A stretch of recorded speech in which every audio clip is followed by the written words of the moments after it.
بسم اللہ الرحمن الرحیم۔ السلام علیکم، آپ دیکھ رہے ہیں اسلامک ورلڈ ود عائشہ۔ مصر کے اندر ایک قبیلہ آباد تھا جس قبیلے کا نام کرتاس قبیلہ تھا۔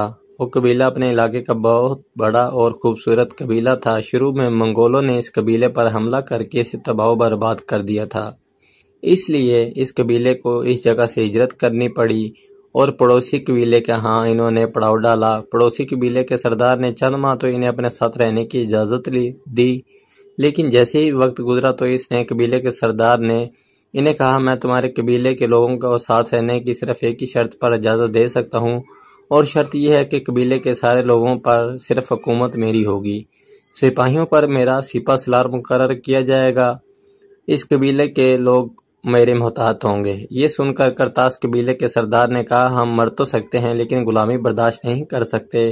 ہم مانتے ہیں کہ اس وقت ہمارے پر برا وقت آن پڑا ہے، لیکن اگر تمہارے ارادے ہمارے قبیلے پر قبضہ کرنے کے ہیں تو ایسا ہم کبھی نہیں ہونے دیں گے۔ لہٰذا کرتاس قبیلے کے سردار نے وہاں سے ہجرت کر دی۔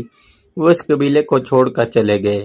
انہوں نے ایک وادی کے اندر اپنا پڑاؤ ڈالا۔ چند سال تو کرتاس قبیلے کے لوگوں کو مشکلات کا سامنا کرنا پڑا، نہ ہی ان کے پاس تجارت تھی اور نہ ہی ان کے پاس مویشیوں کو کھلانے کے لیے کوئی چارہ تھا، لیکن اس قبیلے کے سردار نے ہمت نہ ہاری اور ہر مشکل حالات کا سامنا کرتے ہوئے اپنے قبیلے کو جوڑے رکھا، اور چند ہی سالوں کے اندر کرتاس قبیلہ اپنے پاؤں پر کھڑا ہو گیا، اور دیکھتے ہی دیکھتے جس کے پاس رہنے کو جگہ نہیں تھی وہ آس پاس کے قبیلوں کا ساتھی بن گیا۔ اب وہ قبیلہ جس کے پاس کھانے کے لیے اناج نہیں تھا، اب وہ قبیلہ اس آس پاس کے قبائل کو مدد فراہم کر رہا تھا۔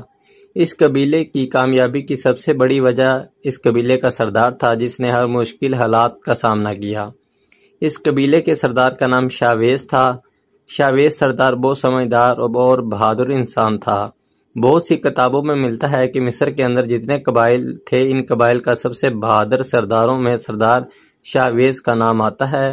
آج تک بہت قبیلے سردار شاویز کو عزت کی نگاہ سے دیکھتے تھے۔ وقت گزرتا رہا اور کرتاس قبیلے کا سردار شاویز اپنے قبیلے کے لیے مزید فتوحات حاصل کرتا رہا۔ چند ماہ گزرے کہ اس قبیلے کے اندر ایک ایسا مسئلہ کھڑا ہو گیا، اس نے سردار کو ہلا کر رکھ دیا۔ ہوا کچھ یوں کہ ایک دن کرتاس قبیلے کے سردار اپنے چند سپاہیوں کے ساتھ اپنے قبیلے کا چکر لگا رہا تھا کہ اچانک اس کی نظر ایک نوجوان لڑکی پر پڑی جو خیمے کے پاس بے ہوش پڑی ہوئی تھی۔ اس نے فوراً حکم دیا اور سپاہی اس لڑکی کو اٹھا کر شفا خانے کے اندر لے گئے، لیکن جیسے ہی حکیم صاحب نے اس کا معائنہ کیا تو حکیم کے پیروں تلے زمین نکل گئی۔ جب اس بات کی خبر اس قبیلے کے سردار کو دی گئی تو قبیلے کے سردار بھی زمین پر گر گیا، اور خبر یہ تھی کہ اس حکیم نے بتایا کہ یہ لڑکی کنواری ہے، اس کی تو ابھی تک شادی بھی نہیں ہوئی، لیکن اس کے پیٹ کے اندر بچہ پل رہا ہے۔ یہ سن کر سردار پریشان ہو گیا، کیونکہ لڑکی کی عزت کی حفاظت کرنا قبیلے کے سردار کی ذمہ داری تھی۔ بہرحال سردار نے یہ معاملہ سنبھال لیا اور 5 سپاہیوں پر مشتمل ایک گروہ تیار کیا جن کے ذمہ صرف اس مجرم کو تلاش کرنا تھا، اور یہ سارا کام خفیہ طریقے سے کرنا تھا۔ یہ خبر کوئی نہیں جانتا تھا کہ وہ لڑکی حاملہ ہو چکی ہے۔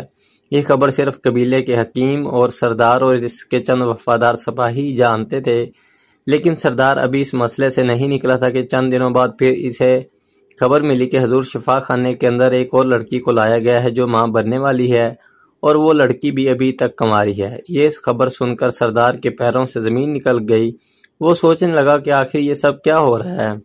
اس کی سمجھ میں کچھ نہیں آ رہا تھا۔ سردار جب شفا خانے کے خیمے کے اندر پہنچا تو باہر خیمے کے لوگوں کے شور کی آواز آنے لگی۔ سردار جیسے ہی باہر نکلا تو لوگوں کے زبانوں پر یہ تھا، ہمیں انصاف چاہیے، اگر ہماری ماؤں بہنوں بیٹیوں کی عزت محفوظ نہیں تو پھر ہم اس قبیلے کے اندر کیوں رہ رہے ہیں؟ ہمارے سردار کو چاہیے کہ وہ مجرم کو تلاش کرے اور اس کو نشان عبرت بنائے۔ یہ سن کر سردار نے لوگوں کو کہا، تم میں صبر کرنا ہوگا، ہم اب مجرم کو تلاش کرنے کی پوری کوشش کریں گے، لیکن ہمیں تھوڑا وقت چاہیے۔ جس پر لوگ خاموش ہو گئے کیونکہ وہ لوگ اپنے سردار پر بہت بھروسہ رکھتے تھے۔ سردار خیمے کے اندر گیا اور جا کر اس لڑکی سے پوچھا کہ بتاؤ تم نے آخر کس کے ساتھ منہ کالا کیا ہے؟ یہ سن کر وہ لڑکی رونے لگی، چیخنے لگی اور قسمیں کھانے لگی اور کہنے لگی، سردار ہمیں کچھ معلوم نہیں، مجھے تو کسی نامحرم نے آج تک چھوا تک نہیں، اور میرے کردار کے بارے میں پورا قبیلہ گواہی دے سکتا ہے۔ یہ بات وہ سردار بھی جانتا تھا کہ یہ لڑکی بد کردار نہیں ہو سکتی۔ یہ سن کر وہ سردار بڑا حیران و پریشان ہو گیا کہ آخر مسئلہ ہے کیا۔ اس نے لڑکی سے کہا کہ تمہیں یاد کرنے کی کوشش کرنی چاہیے، ہو سکتا ہے کہ تم کسی سے ملی ہو یا کوئی ایسی ویسی بات ہوئی ہو۔ اس نے کہا نہیں حضور، میرا کسی کے ساتھ کوئی تعلق نہیں، میں بے گناہ ہوں۔ یہ سن کر سردار بڑا پریشان ہو گیا، اسے سمجھ نہیں میں آ گیا کہ مسئلہ کوئی اور ہے۔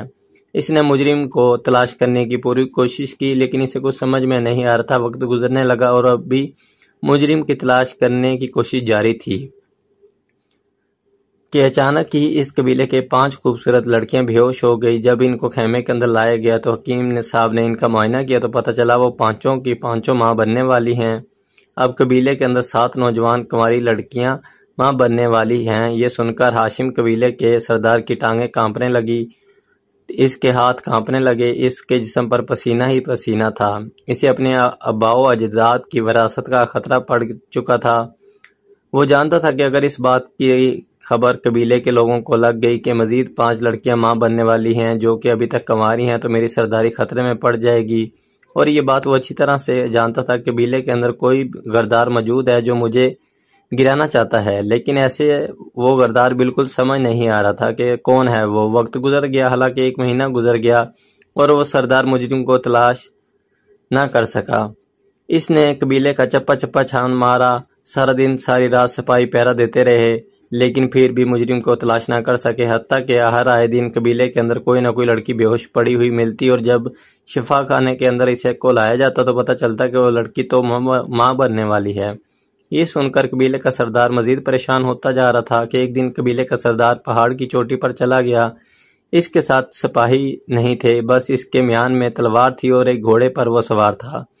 سردار تلوار میان سے نکال کر پہاڑ کی چوٹی پر بیٹھا ہوا تھا۔ وہ بہت پریشان تھا کہ آخر مجرم کو کیسے تلاش کروں، حتیٰ کہ اس نے شہر کے قاضی کو اپنے پاس دعوت دی اور اس سے کہا کہ قاضی صاحب میں بہت بڑی پریشانی میں مبتلا ہو چکا ہوں، اب آپ میری مدد کریں۔ قاضی نے تحقیقات کرانے کی پوری کوشش کی لیکن وہ بھی ناکام رہا۔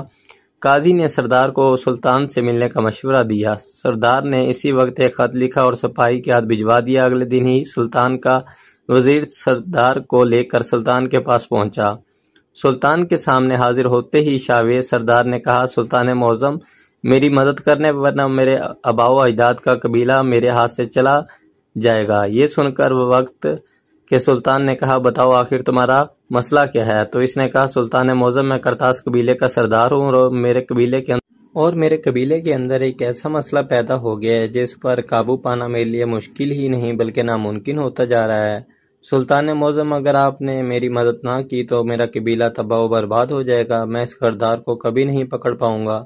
سلطان نے کہا کون سا غدار، کون سا مسئلہ، آخر اپنا پورا مسئلہ بیان کرو۔ تو جب سردار نے اپنا پورا مسئلہ بیان کیا تو سلطان نے کہا کہ یہ تم میں سے کسی سپاہی غدار کا کام ہے، آپ بے فکر ہو جاؤ، میں اس سپاہی کو انشاءاللہ پکڑ کر سزا ضرور دوں گا اور اس کو اس کے انجام تک پہنچاؤں گا۔ جزاک اللہ خیر۔ ویڈیو اچھی لگی ہو تو چینل کو